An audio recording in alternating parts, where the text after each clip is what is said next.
Good evening, everyone, and welcome to this event organised jointly by the Centre for European Reform, the Centre for Economic Performance at the LSE, and the UK in a Changing Europe. My name is Anand Menon from King's College London. I'm Director of the UK in a Changing Europe, and I'm delighted on the panel this evening to have Stephanie Flanders, who's Senior Executive Editor for Economics at Bloomberg and Head of Bloomberg Economics, Anna Jerzewska, who's founder of Trade and Borders, Thomas Sampson, who's Associate Professor at the Centre for Economic Performance at the LSE, and last but not least, John Springford, who's Deputy Director of the Centre for European Reform. Can I just say before we start, it's fantastic to be able to organise an event with such good friends and colleagues. I'm really glad we were able to do this. I'm really thankful to all of you who are attending for putting off your trip into the glorious sunshine outside, if like you do have glorious sunshine outside.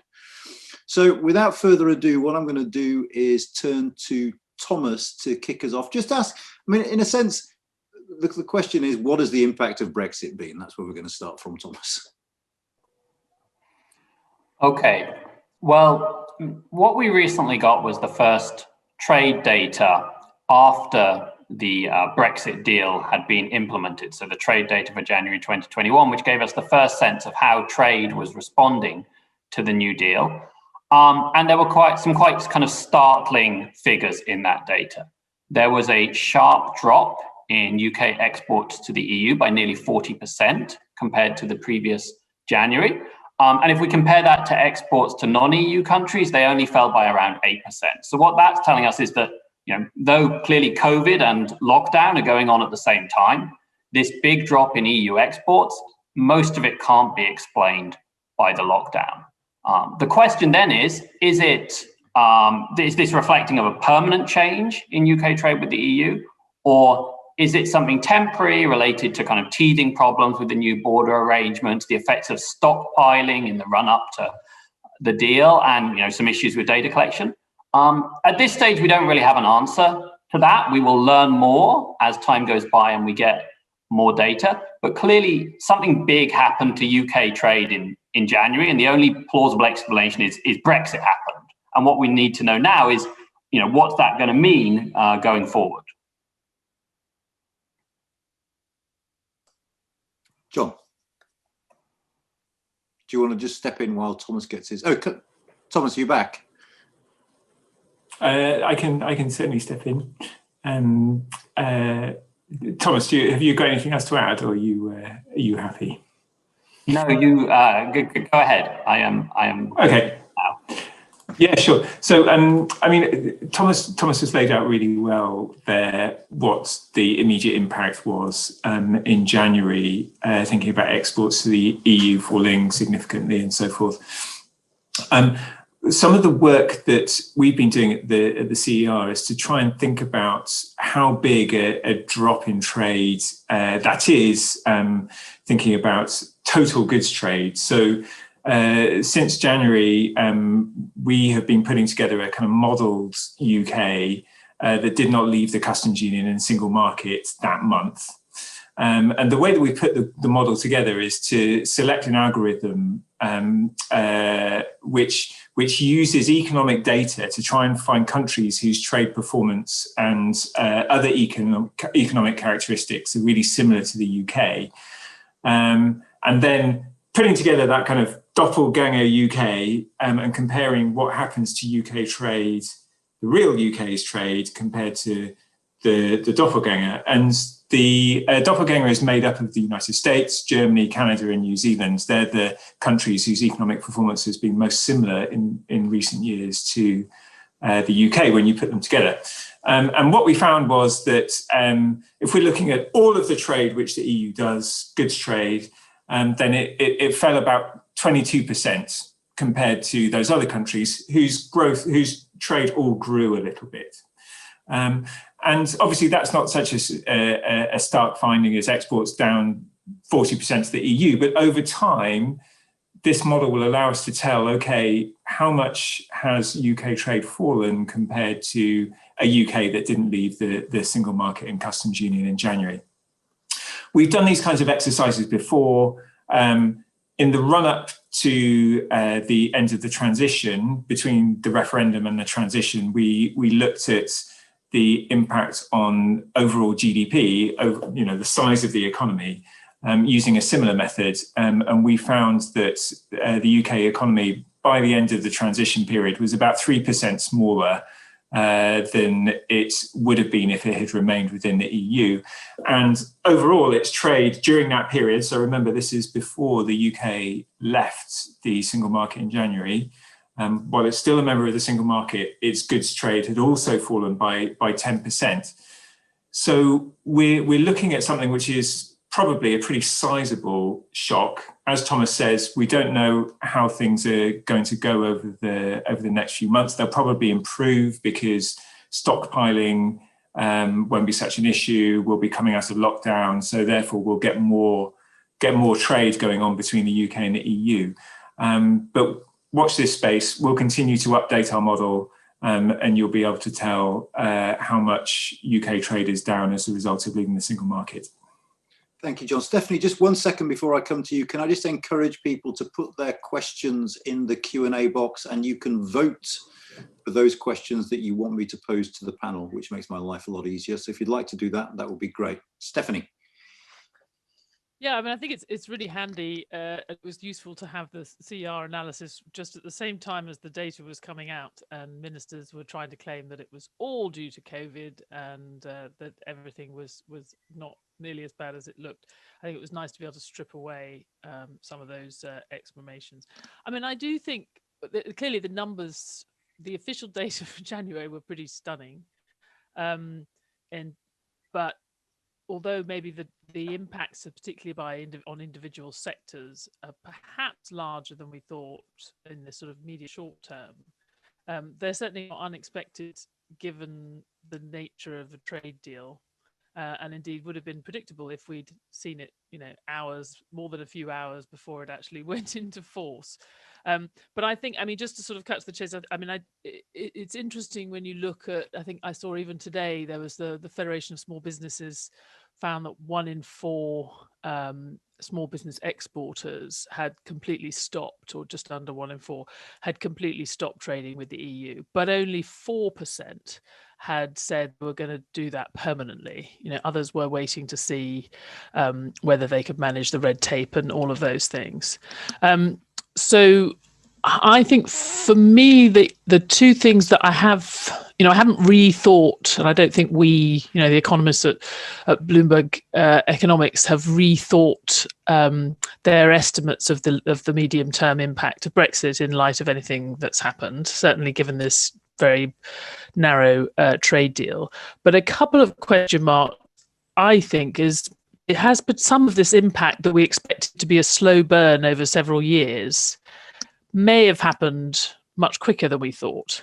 And I'm not sure that we've really thought about, what is in fact our supply capacity going to be even smaller than we thought in the next few years? Because actually we've had, for the sake of argument, 5 years worth of adjustment actually could happen in a shorter time period than we thought. Obviously there's long-term productivity effects of being less open, but some of this more the sort of red tape stuff, I think inherent in some of the models was that even those effects would take a while to come through. And actually now we see it, maybe this deal has actually brought some of those things, forced them to happen much faster. And so that sort of left me thinking, okay, should we reassess some of our understanding in that light? That the nature of the impact has not changed, but the timing of it may have changed.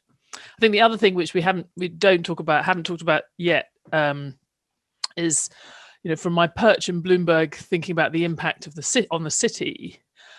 You would have thought, given the complete exclusion from the city from the deal, and little prospect, it seems, certainly little short-term prospect of even equivalence, let alone anything else, that we might have had larger impacts on the city. And in fact, although it's a lot, I think the numbers are sort of in the region of 7 or 8,000 jobs have gone. We should remember, the estimates around even just getting equivalents were like 75,000. When we were worried about the long-term impact. So I think it's too soon to say. I think the city will be fundamentally affected, and I think Europe's financial centre will be fundamentally affected because there's not going to be a replacement for London. You know, a lot of things are going to go to New York potentially, but it's striking that it hasn't been sort of a cataclysm, and I think we don't yet quite know how that's going to play out. I mean, the things that were not very lucrative, like share trading, is obviously the EU shares have just gone. It's all gone to Holland and various other places. But some of the more lucrative stuff, derivative swaps, some of those things are still very much there. The EU would like that to change. But right now, I'd say it's interesting, given how bad the deal was for the city, that we haven't seen slightly more. But those are the two things I would say that are sort of in the air, things that I would question. But otherwise, it is very much as you might have thought from the nature of that trade deal. And what's astonishing to me is just the lack of, there's a lot of desire to sort of explain away these numbers, but none of it is, even the most solid Brexiteer would have said that these were inevitable short-term costs. What I think is sort of extraordinary is that we haven't seen ministers much more on the front foot about, here are the positive, this is our industrial strategy. Well, actually, they've dumped the industrial strategy. This is how we're going to change the nature, competitiveness of the UK. I mean, we've had less of that than in the last few years, which just seemed to me very odd when you see how these numbers are coming through. Brilliant, thank you. I might later on actually ask you what you think positive economic outcomes out of this might be. What could the government do were it to try and address this? But for the moment, Anna, you're one of those wonderful and all too rare people who actually understands trade and the details of it. So can you just explain to us what is happening? What accounts for these figures that we've heard from Thomas and John? Yes, I will certainly try. I think the first 3 months, first of all, I think the first thing to mention is that the first 3 months have not been representative. Stockpiling absolutely was the case, as Stephanie mentioned. Other than that, companies have postponed or attempted to postpone the more difficult, complex transactions, the supply chains that require moving goods back and forth from the EU and then into the UK and then back to the EU as much as possible. So I think the first 3 months are really not representative of how this is going to look towards the end of the first half of the year, for example. But still, within the first couple of months, we've seen a kind of a couple of trends emerging. The first one is, there's been quite a lot around calling these teething problems and saying that this will all go away. And there are, I guess, arguments for and against. There's an element of confusion around what's required, what the new paperwork is, what the new requirements are, what the border arrangements are. That's just because all of this has been done in the very last minute, pretty much. There's still quite a lot of confusion around it, how to do certain things in practice. So that part of it will get better over time. But the question remains, how much of the confusion, how much of the drop results from this kind of lack of awareness or kind of getting to grips with the new requirements, and how much is because of the actual new trade barriers. So when all is said and done, is it going to be for a business that requires a health certificate?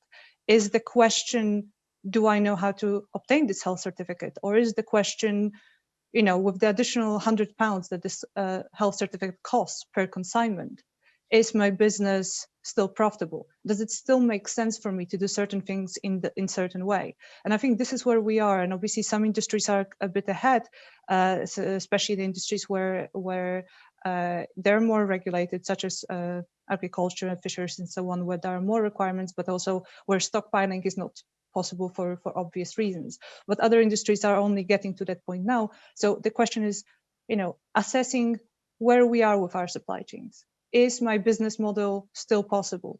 Are my clients happy to absorb tariffs if I need to send goods back and forth? Can I use some of these simplifications that the government introduced or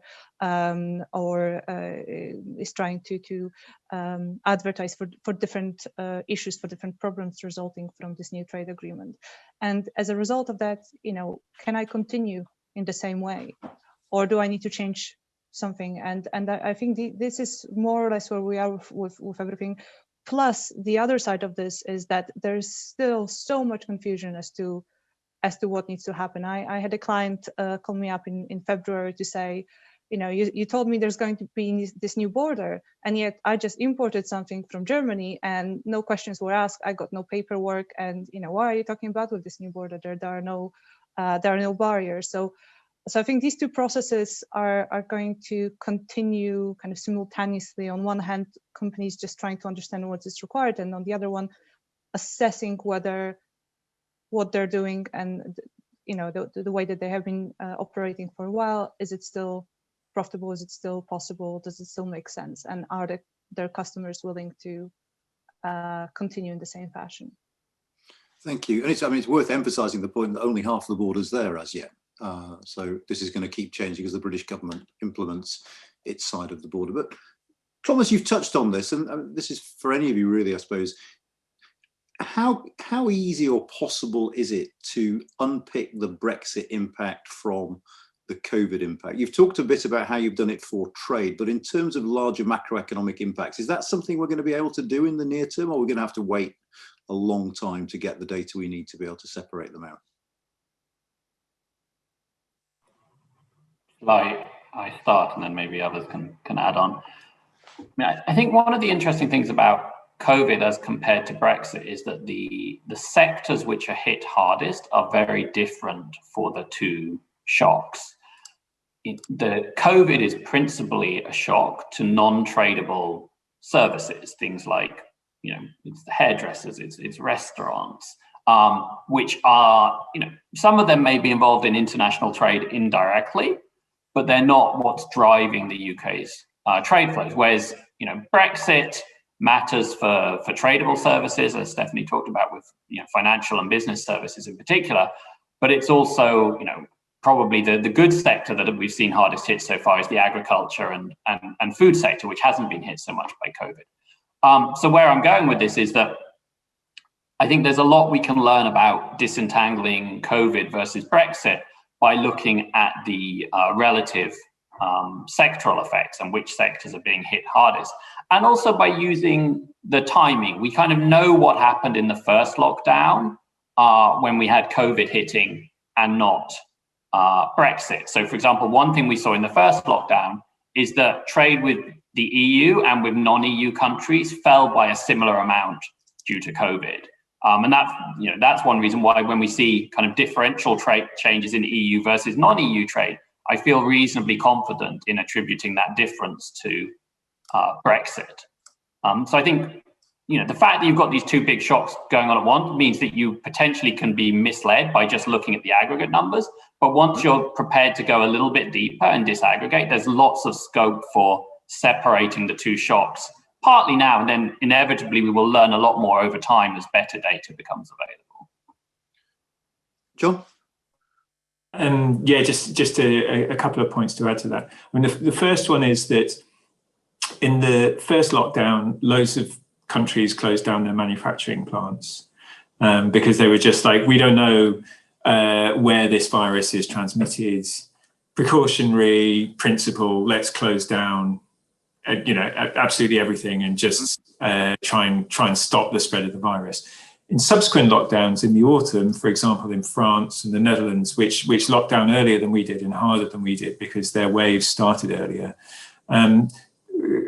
governments didn't do that because they had realised that manufacturing plants generally aren't a real locus of transmission. And so we don't see in the autumn and the winter, we don't see the same drop-off in goods trade that we saw in the first lockdown. And so that's why I think it's important, at least in this early period, as Thomas has said, you focus on goods trade for this early period. And then when we're back online, the EU's back online, we've all been vaccinated, then we can start to think about services and broader macroeconomic variables like GDP. Just two other brief points. One is about migration. Your colleague Jonathan Portes with Michael O'Connor discovered that there was a really big drop-off in the number of respondents to the labour force survey who were from the EU over the course of 2020. His estimate puts it at about 1 million people who have left. Subsequent studies, one by the Resolution Foundation, has found that number to probably be a bit high, and maybe it's about 500,000. That's down to the pandemic, right? And that means that our labour force is going to be smaller, and that inevitably means that our economy is going to be smaller too. But whether they come back or not, that's down to Brexit as much as anything else. And so in the future, if we don't see the same rates of net migration happening, particularly from the EU, then we can say that's down to Brexit. That's a big reason why our economy is smaller. You may be pro or anti having loads more people or against free movement, but we can at least say that this is an economic cost, in inverted commas, which we can assign to Brexit. And then the final point is just about investment. That, like services, and to a certain extent, migration is dependent upon the recovery from the pandemic. We should see a fair amount of investment come back. Before we left the single market, then investment had been flatlining for 4 years since the referendum. But I expect that it will pick up a bit, not least because there's going to be what economists call import substitution going on, which means that things which previously had been imported from the EU will now be, once the government puts the UK border up on our side, that some of those processes, some of those goods will be done domestically. And that means that there's going to be investment going on. And we'll also have a big pickup in investment because we've all been locked down for 12 months. And so there's pent up demand for new computers and new machinery and all of that stuff. So I would expect there to be a big recovery investment over the next few months. The question is, does it peter out, and does it end up at a level which is lower than the capital stock we would have had in the economy if we had remained within the single market and customs union? And Stephanie, if it's not unfair to put you a sort of specific subset of that last point, what's your expectation in terms of foreign direct investment going forward? We used to be very good at attracting that. Do you think we're going to see? I mean, it's interesting. I think we've continued to be quite good at attracting it, even in recent months. And I suspect all of the things that used to be attractive, the English speaking, general reputation for good rule of law and all those kind of things, and very easy. I mean, certainly very easy.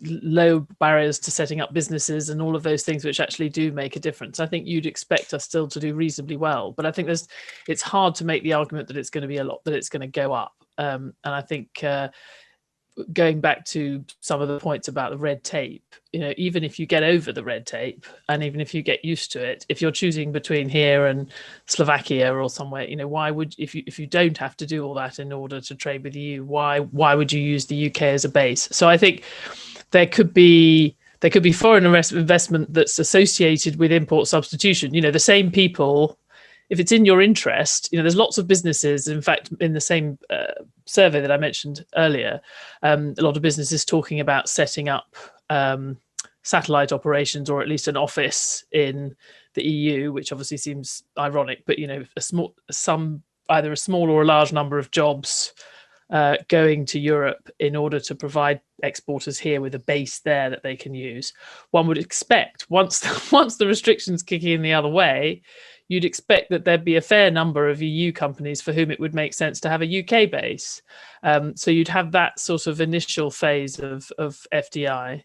But the classic, clearly the classic through the 80s and 90s justification for, and certainly the kind of single market justification for UK FDI would go away. But you could argue that, that a lot of supply chains are changing globally, and potentially there would have been slightly less of that anyway.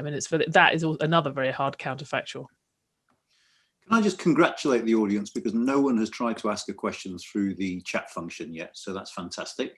And turning to you, Anna, just given where we are, so we're outside the single market and the customs union, is there more that the government could do to make life easier for those trying to export? Are there tricks that are being missed here that could sort of make this process easier than it's turned out to be?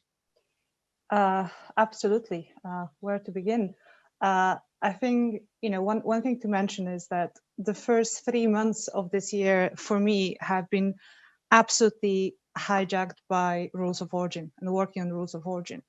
And that in itself, I think, is quite indicative. The fact that this whole tariff-free deal depends on the ability to meet rules of origin is something that seems to have escaped from the kind of the messaging, government's messaging in the last couple of months in the run-up to the 1st of January.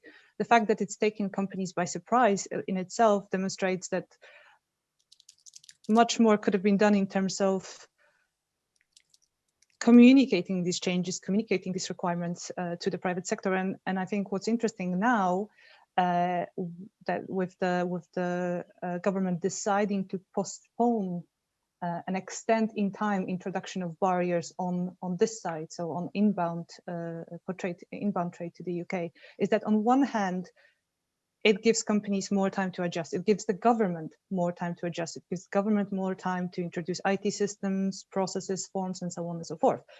For companies, that is also beneficial from that perspective, that they do have a little bit more time. However, what's still not really fully communicated is just because you don't submit customs declarations, for example, because we don't have these controls on our side yet, doesn't mean that you're not responsible for that. That doesn't mean that you don't have legal liability for everything that's coming into the UK. And a lot of companies do not know that. So as a result, whenever the obligation is introduced, the first set in June and then in December, there's going to be a lot of companies not being able to meet these requirements because they haven't been taking note of everything that they're bringing in, or they haven't been aware that they need to do that. So I think that that's definitely one side of it. And another one is that because these requirements have now been extended throughout 2021, it's going to be a continuous period of change, a continuous period of adjustment, and the UK government will have to kind of gradually continue to inform businesses of the new changes that are upcoming. And that has not been something that's been done very well until now. It's just the clarity of this message, making this message business-centric, understandable, user-friendly, and actionable for businesses. So extending that into a period of a year is just going to make things slightly more difficult for the government.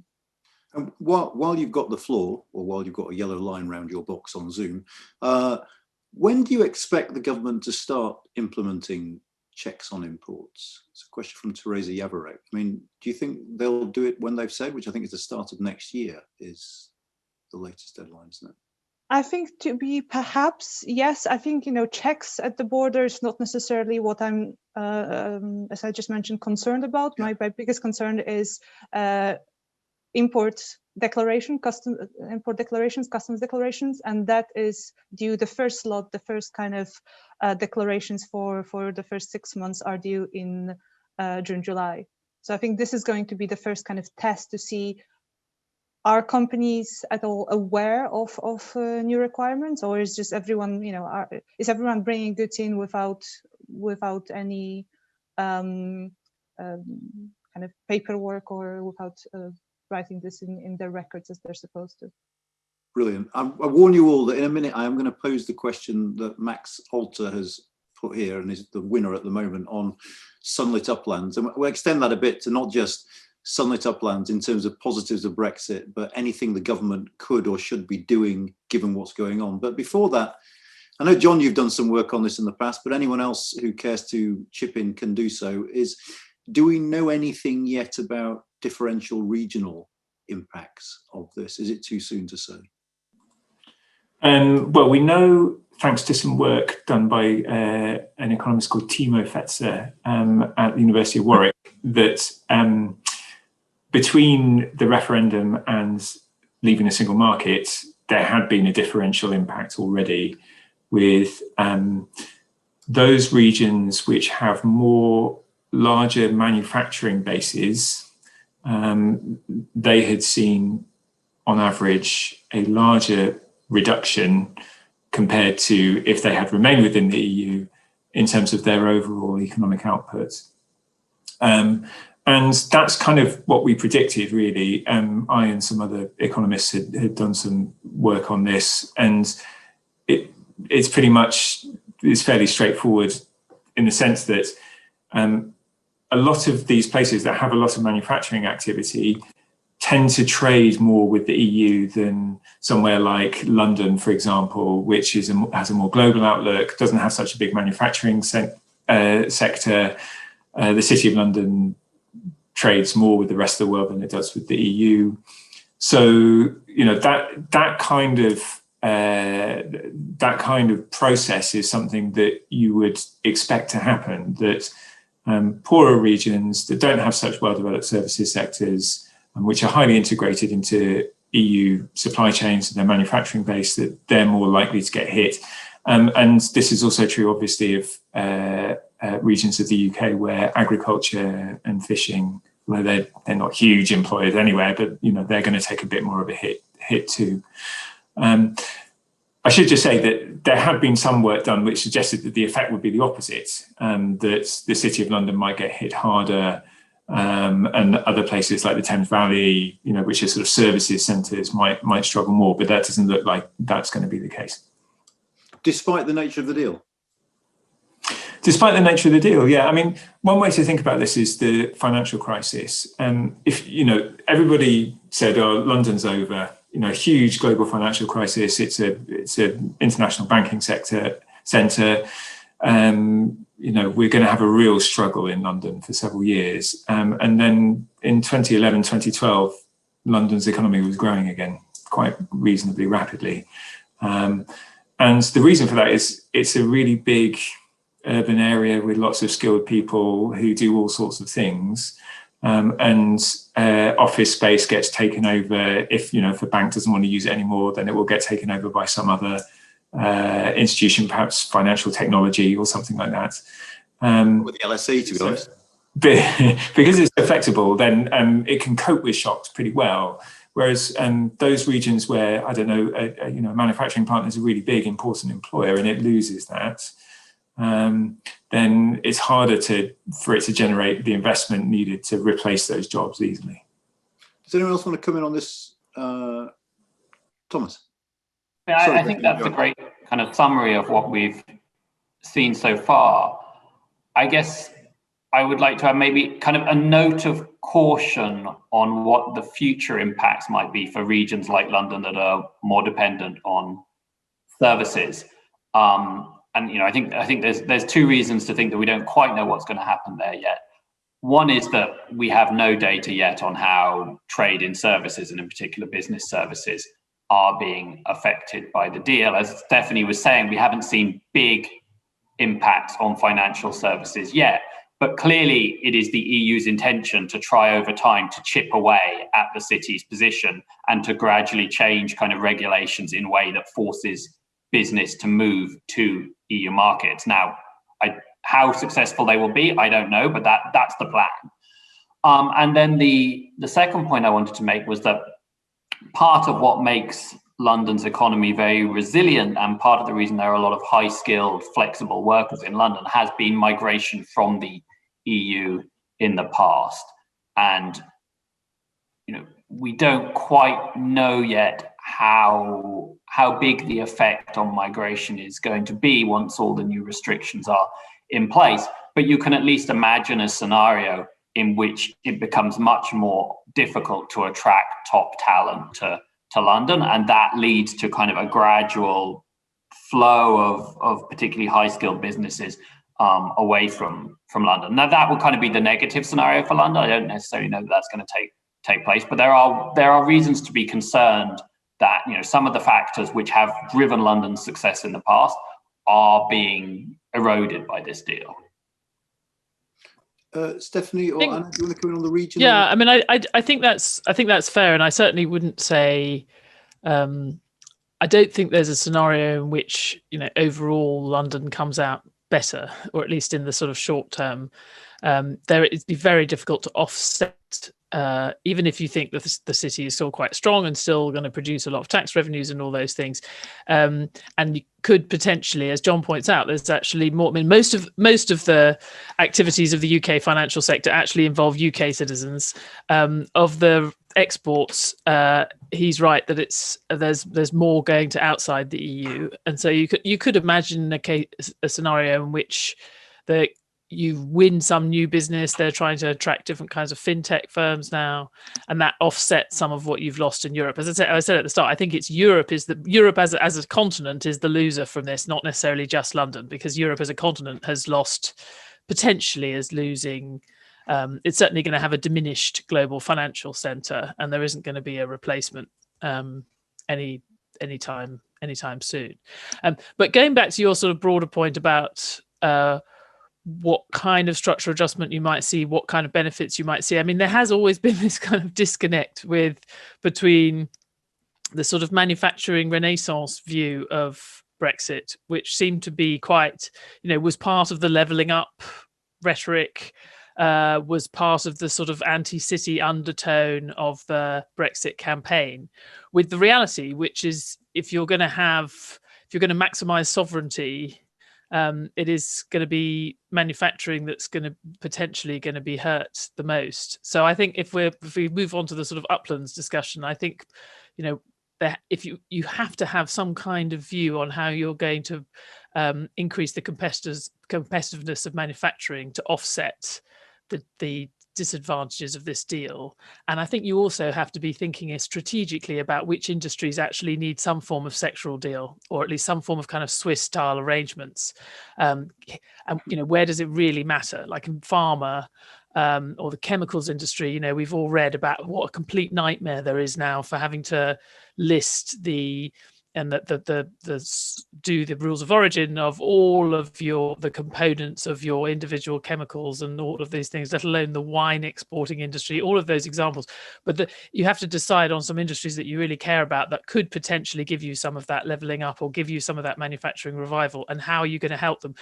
Battery production is the other classic one for the car industry. I mean, you're not going to get anywhere unless you decide now how you're going to have serious battery production in the UK. So I think the upland is maybe there, and I guess the one thing that might be good for leveling up, at least on a sort of very broad, or at least from an egalitarian standpoint, is if we could potentially have more upward pressure on wages as a result of the demographic shift and the reduction in population, at least in some sectors. And that is also something that I would be thinking about if I was the government. If you maybe have a smaller pie, but you've got there could be now forces which would help divide it a little bit in a fairer way, and you could say that was your dividend for certain sectors and certain parts of the community, even if you're not better off. I am going to come back to uplands and what the government should be doing, Max. I'm not ignoring you, but there's a more specific regional question here, which you can all duck if you want. But it's Paul Nugent's question, which I don't propose to go into the stuff on public opinion in Northern Ireland, but are there specific impacts economically we can expect in Northern Ireland because of the protocol? Will Northern Ireland end up doing rather well? I mean, some people have said Northern Ireland, if this is played right, ends up with the best of both worlds. Some of the stuff we've heard since the protocol has started being implemented implies something very different. But do any of you have thoughts? Anna, you're nodding in a very reassuring way, which makes me think you might have thoughts. Thoughts, concerns, observations, I don't know. Yes, in terms of regional impact, I think Northern Ireland is particularly interesting, if nothing else, just because this is the first part of the UK where on inbound imports all the barriers have been applied. Well, almost all the barriers have been applied for trade coming from GB. I think it's definitely too soon to tell, but the fact that we have this internal border and all formalities necessary that go with a full customs and regulatory border between GB and Northern Ireland is slowly starting to impact supply chains. And this is more of a anecdotal evidence than anything else. It's basically what I'm seeing with my clients is that, it's the same that we're seeing everywhere else, is the question of how to avoid these formalities. Where, can we supply from the Republic? Do we need to bring goods this way? And I think as companies are asking themselves these questions, there might be some shifts. We were, I think, about a year and a half ago when the protocol was published, there was this notion of this might be the best of both worlds. But I think it's very, very clear right now that just from the practical perspective, it's not, because the confusion that we're seeing everywhere else around the borders is double or triple that of what's, in Northern Ireland. Basically, we have double or triple that amount of confusion. New systems, new processes, issues around procedures for determining whether products are at risk, TSS, so trader service. That's new. All the kind of border processes, all of it is new, and it's all being tested in this real life environment, causing quite a lot of confusion and difficulty. So I think definitely it's going to be incredibly interesting to see how this plays out in the longer term. But I'm absolutely sure that the best of both worlds notion is long gone at this point. Excellent, thank you. Do please keep, A, writing your questions, but B, voting for them, particularly ones that are specifically economic, because I'm sort of avoiding a little bit the ones that aren't economic. But we've now reached Max's question, I think, which isn't just about what are the economic benefits of Brexit, but also about what, if anything, could and should the government be doing, given the impacts we've seen already, to help the British economy through this period. John? Okay, sure. I mean, the first thing to say is that if you stick up trade barriers with your nearest trade partner, on average and overall, you are going to be poorer than you would have been. So what we're talking about is offsetting, is things that can offset that, or that there may be sectors that do better. The sectors of the economy that might just do better are the ones that I pointed out when I was talking about import substitution. Those industries that can expand their production because imports from the EU have got more costly, and so we may see an expansion of investment in those areas. That may be some areas like agriculture, but obviously other farmers are taking a huge hit because they've lost the EU market. So it's always quite difficult to be able to know exactly which sectors are going to do well. Probably at a broad level, all of them are going to do worse, but there might be individual sort of subsectors and individual businesses that do quite well through import substitution. In terms of things that we could do, I mean, the thing that we haven't really mentioned so far is the vaccine issue. So, I've always been a bit skeptical about, oh, well, we can get rid of the dead hand of EU bureaucracy and invest in the companies of the future. But one thing that things like emergency response, pandemic response, you could see that there are some potential benefits in the sense that we can get rid of the precautionary principle and say we are going to get involved with industry, and we're going to be the handmaiden of deals between industry and our universities. We're going to really work hard on those issues, and we're going to try and get new vaccines, new pharmaceuticals to market quicker through a more rapid and less bureaucratic process of authorizing them. And I think that is potentially possible, and you can see that in a few other areas as well, like genetically modified crops, for example, where the EU has some pretty strict restrictions on the use of GMOs. The UK has long wanted those eased, and you can imagine that after Brexit that's going to happen, and we may end up with a more flourishing genetically modified crop sector than the EU. And then the final point is just about migration. I think it's possible that we end up with, while a migration system which is not actually overall as open to the world in general, without free movement, because free movement meant that people could just come and go as they pleased. I I don't think it's going to be as bad as I originally thought when this process took off. The provisions under the Immigration Act aren't as restrictive as they might have been under, for example, Theresa May, who is more sceptical about immigration as a prime minister. The salary threshold is lower, which is a good thing, which means that it's easier for people to get in if they're going to come into a job which doesn't necessarily pay that much. And there are sectors of the economy that have been let off. So, for example, the salary threshold for education or for the NHS is quite a lot lower, which means that we can bring in a lot more people. So I think that there are some bright spots, but overall, we're looking at the economy being clearly worse off as a result of Brexit. Thomas, I'm going to come to you in a minute because I think both Anna and Stephanie have hinted at what they think a government should do. But can I just press you on one thing very quickly, John, which is there really going to be another area where speed trumps scale and price quite as emphatically as has been the case with the vaccine? I mean, I sort of take your point, but I mean, this is a case where speed really was of the essence and nothing else really mattered. Are you seriously saying that in other sectors we might approximate that?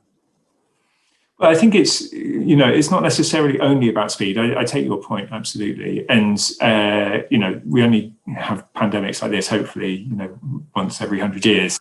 But it's certainly the case that, if you really want to go down the route of, we are actually going to take a lot more risks in terms of how innovative we want our pharmaceutical sector to be, then you can say, right, we're going to make authorization easier. We're going to have, for example, human challenge trials. So, we're going to take a few more risks in the trials process. We are going to make sure that our trials are much more rapid. That's a complaint which I think is fair about the EU's trials system, is that it tends to be quite slow. So there are things that you can do, certainly. The big question is whether it offsets the cost of not being part of a huge market. It may do in some very high technology, high knowledge areas like pharmaceuticals, but probably not in something like cars or chemicals. Okay, by way of a quick plug, I should say it's well worth listening to the CER's latest podcast, which John did with Jonathan Portes, that I thought was really fascinating actually on a lot of these issues. But sorry, Thomas, I'm going to give you your chance at Sunlit Uplands. So I guess, in terms of trade policy, the area that has been touted as a possible sunlit upland is the possibility of new trade deals with countries outside the EU. I'm fairly skeptical that over any reasonable time frame there are likely to be much benefits from that route. The biggest prize would be a deal with the US. I think the Biden administration has already made clear that negotiating new trade agreements is not a priority. For various technical reasons, it's going to become a lot more difficult for the US to sign up to new trade deals at all. So I don't think we're going to see much progress on a UK-US deal in the next few years, unfortunately. And I would suggest that the priority for trade policy now shouldn't be jetting around the world trying to find new partners to do shiny new trade deals with, but trying to find ways to improve the existing deal with the EU, which is still by far our most important trade partner. And to point to a couple of potential mitigations that I think would be very valuable. One would be to find a solution to SPS rules that improves the flow of food products with the EU. There seems to be some openness on the EU side potentially to doing a deal if the UK is willing to make some commitments in terms of health and animal safety standards. Given the lack of progress on the US deal, refusing to make those commitments in the hope of striking a deal with the US seems to me the wrong trade-off at the moment. The other area where there's obvious scope for improvements is in terms of short-term labour mobility and trying to do kind of a side deal that would make it easier for UK workers to work on short-term assignments in the EU. And again, that seems like an area where there was some potential during the negotiations for a deal to be struck, and the UK didn't take that opportunity. But I think it's something we are going to have to reevaluate. And I think both these things are things that, even if they don't happen under the current government, almost certainly will be we'll revisit them under whatever the next government is, because there are opportunities to smooth the flow of trade with the EU that we're not currently taking. Brilliant. I mean, we've got 10 minutes left, and I want to address the Simon Hicks question and the John Peake question. But before that, I've got a very quick question for you, Anna, from Rose. And Anne, could I just do literally just to add on to what Thomas said about the US, all to say, because our economist did the numbers on this a few years ago, in order to make up the loss from leaving the European single market, you actually need 4 or 5 free trade deals with the US, and there's only one, America. So that's how hard it is to make up the gap. You know, the US is the only game in town, and you need 4 of them, in fact. Yeah, I think Thomas a few years ago with Swati Dhingra did some work on this and came up with a number for a free trade deal with the US that scrapped all tariffs. That was about 0.4% of GDP, if I recall. Yeah, it's kind of it's an order of magnitude lower than the estimated costs of leaving the EU. So it's so even in the best case scenario, it doesn't make up for it. And you're basically, if you add up everything else, you get to about the same as another US, but you're still pretty short. You must be a little bit impressed I remember the number, Thomas. But anyway, Anna, Rose Riddle asked the question, are we in breach of either the TCA or our WTO obligations by not implementing SPS checks on imported goods and by not having put up our side of the border? Are we in breach of obligations? Okay, so there's a theory here and I guess practice on are we in fact in breach? I think there's something to be said, and I've said it several times, for in terms of introducing short-term transitional measures. I think this is where we are right now, calling this, and this is not a legal perspective, so I think you need to get a lawyer to answer that properly, but either there's, you know, these are short-term measures given exceptional circumstances, and I think we can basically get away with it. I think that's what my answer is going to be. Just very quickly on this, on the uplands and the difference.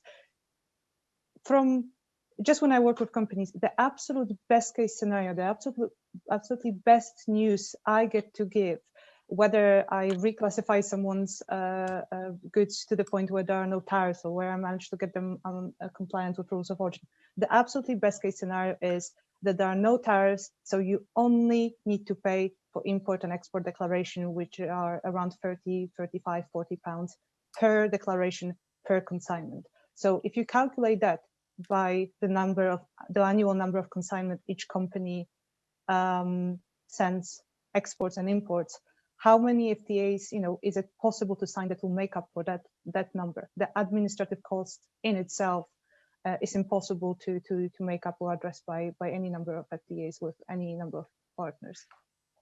Brilliant, thank you. Simon Hicks is asking whether competition between the UK and the EU would make both of them more innovative, and we'll come and look back on this thinking actually we did both sides a bit of a favour there by having that competition, and out of that competition came greater efficiency. Do we find that compelling? Sorry, Simon, if I sort of made that sound. I've got. I suppose it's fair enough that I answer that, as I kind of suggested that might be the case in my previous answer. Yeah. Yeah. Yes and no, and it depends. I mean, thinking about the vaccines issue.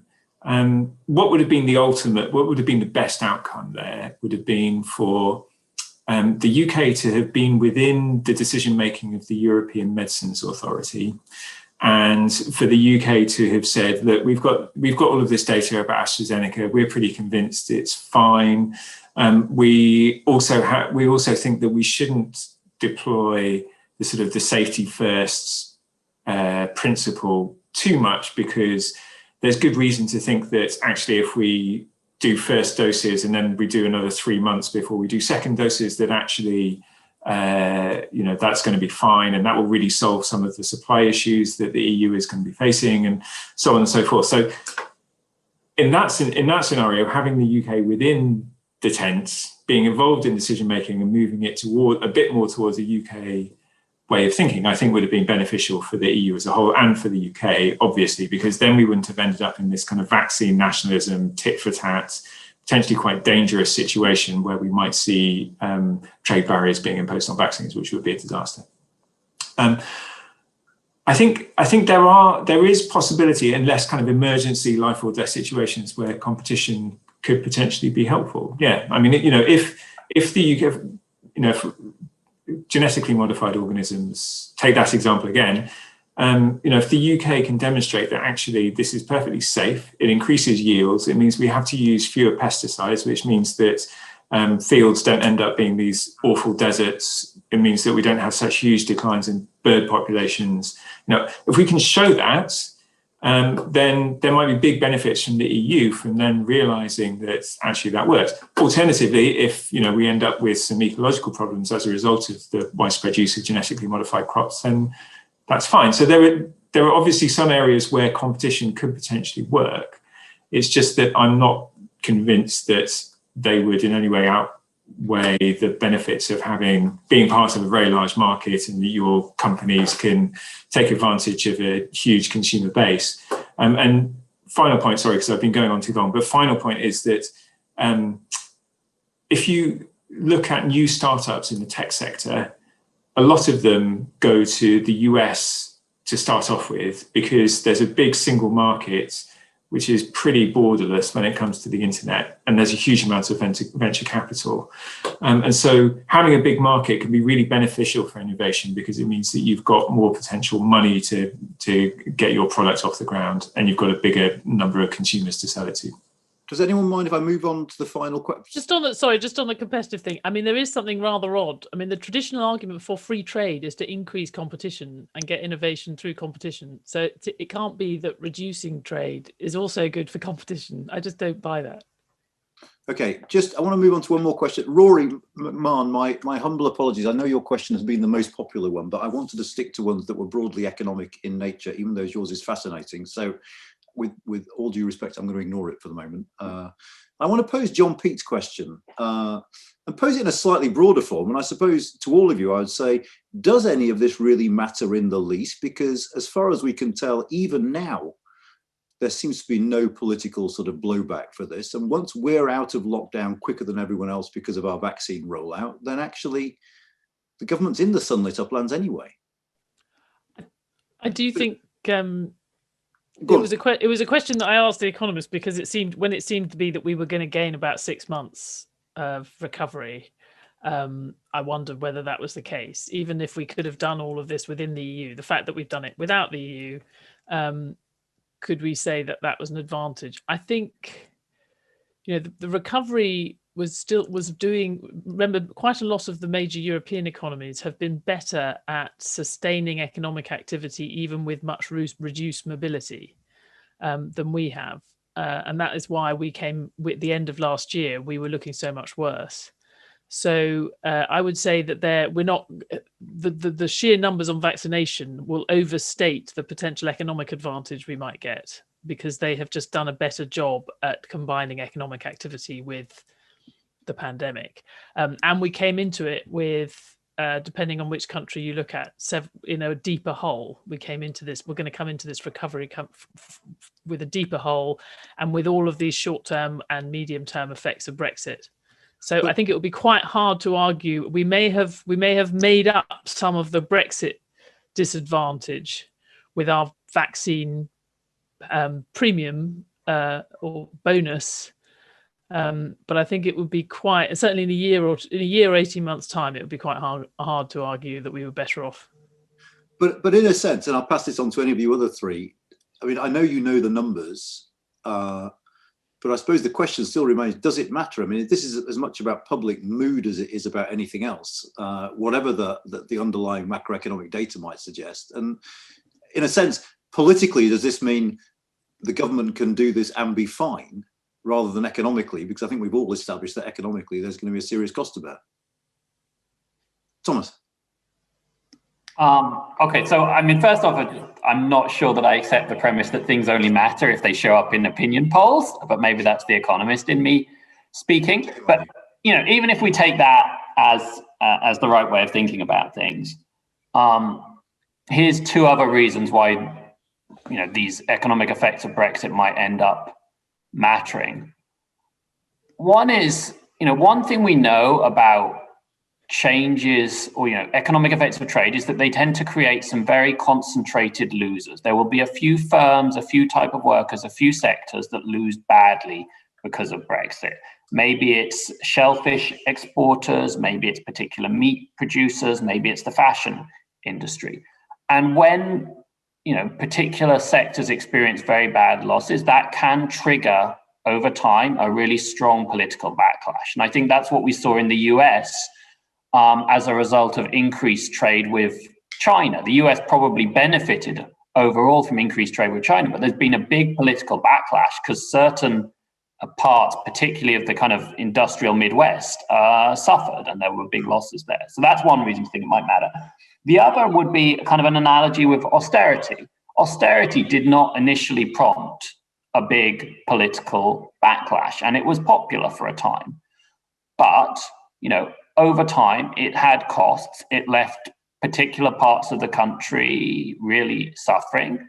And probably, certainly, if you believe some of the work that's been done on that, that was part of what contributed to Brexit. So just, there can be kind of longer run effects that we don't necessarily see at the time, but where, economic pain kind of expresses itself in other political events down the line. John or Anna? One thing. Can I just butt in first and say I've screwed up yet again. I've just been informed that we've got till 6:15, so okay. We won't be able to escape Rory's question after all. We'll do that next. But John, on this one for now, and then Anna. Yeah, I think Thomas's points are all well made. The way that I've been thinking about this is voters really don't like unemployment and recessions, but they're willing to put up with, eroding standards of living. So if you think about 2010, immediately after the global financial crisis, then Gordon Brown got kicked out and we got a new government. Then between 2010 and 2015, then we had falling real wages in the country, partly as a result of the austerity program that Thomas mentioned. And then David Cameron won an overall majority, did better. And while we did better economically after 2016, with the recovery in Europe and global acceleration of growth, we didn't do that well.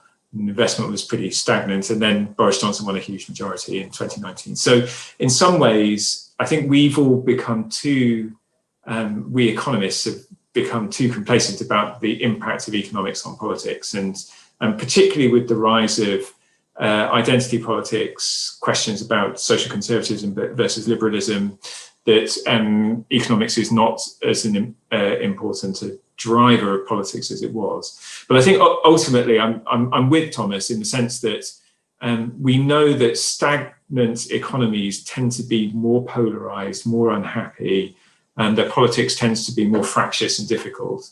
And so while I don't expect there to be a big hit, and in fact we're going to see a big increase in growth this year because of the recovery from the pandemic, even if we have slow growth thereafter, I'm not sure that it's necessarily going to change the political fortunes of Labour or the Conservatives much. But in time, it could make our politics more difficult.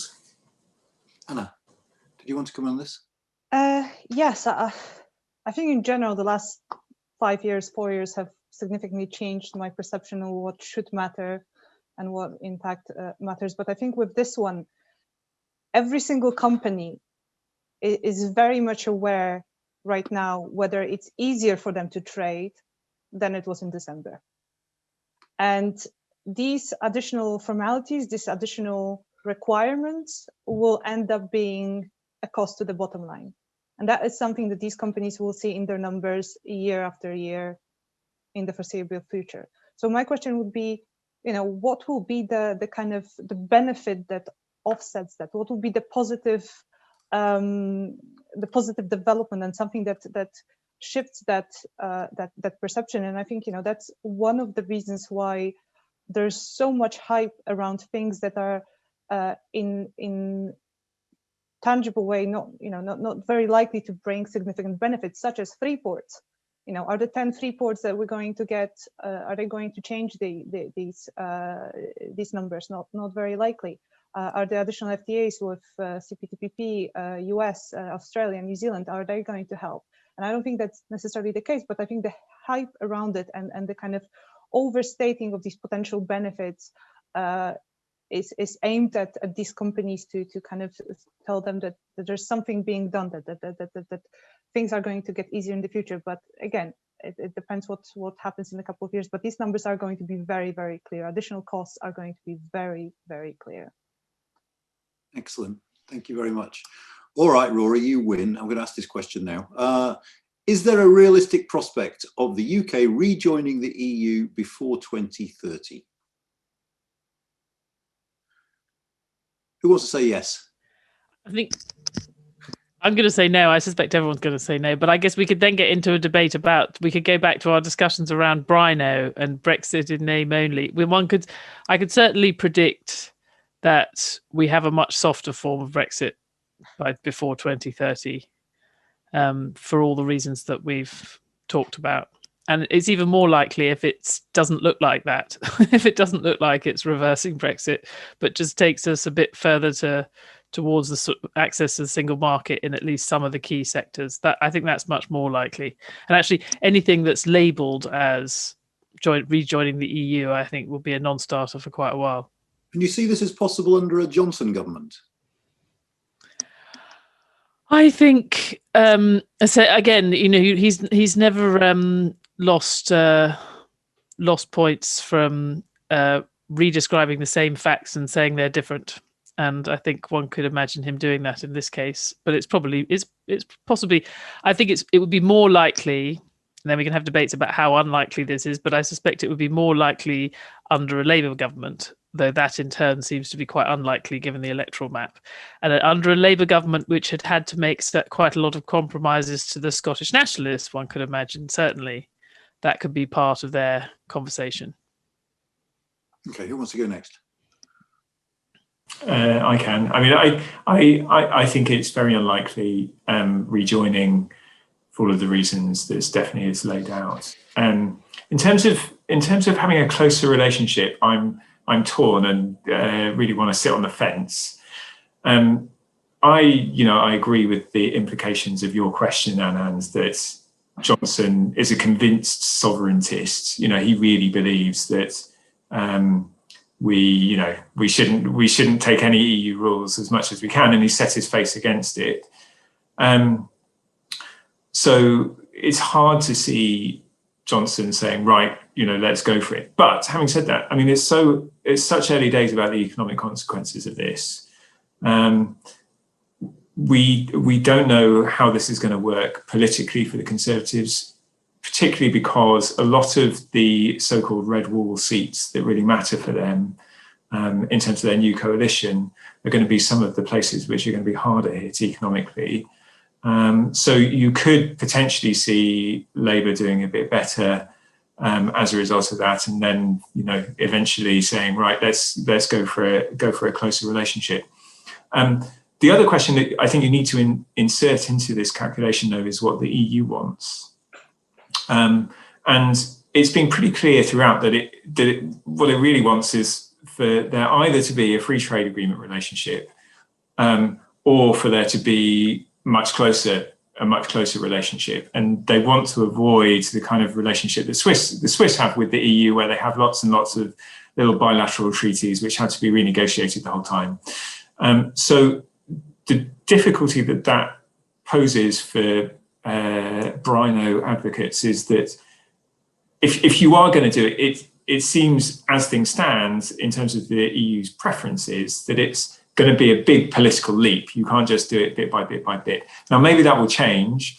A big reason for that was because the EU thought, if it gave Britain a kind of bespoke deal, that it would lead others to question their own place within the single market and all of that. And that, if other countries remain in the EU and it's all fine, that in a few years' time they might be more willing or more open to that kind of thing. But I think that's a question that we don't know the answer to yet. Anna? I'm not sure if I necessarily have that much to add. I would agree with John that, yeah, closer relationship in terms of services, SPS requirements, hopefully. But at the end of the day, very likely to stay in the overall relationship is going to continue to take form of an FTA, meaning border charges, customs charges, and all the additional costs remain the same. That there's a limit to what you can do within that framework, and if we're locked into that framework, you can move forward, but there'll always be a kind of a border. Even if you look at Switzerland, that these costs remain whatever you do. I mean, the other parts are obviously significant for other parts of the economy, but will not change the bottom line cost. And Thomas. I can agree with everyone else that by 2030 the answer is no.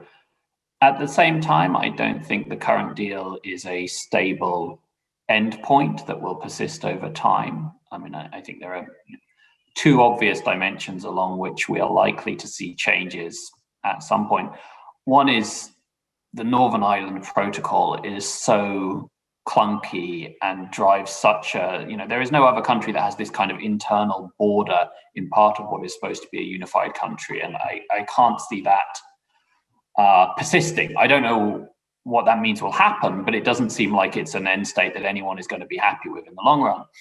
And then the other point is that, whenever Labour, likely in a coalition, does get back into power, there is going to be significant pressure on whoever the Labour leader is to move closer to the EU, and I would expect that there would be some movements in that direction. It's always struck me as slightly as a very strange outcome of the kind of torturous Brexit process we've been through, that we've ended up at a point where leaving the customs union is supposed to be an expression of sovereignty.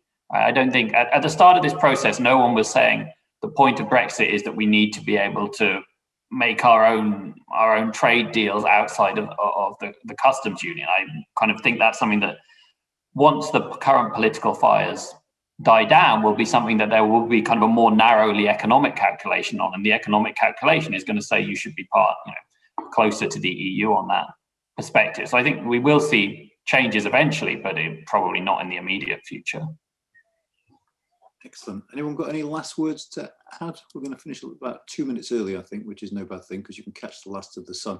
I must say I'm intrigued because my sense is that whilst the Labour Party is relatively happy saying that the Conservatives have done Brexit badly, they're far less comfortable actually suggesting any alternative. And I struggle to find that changing.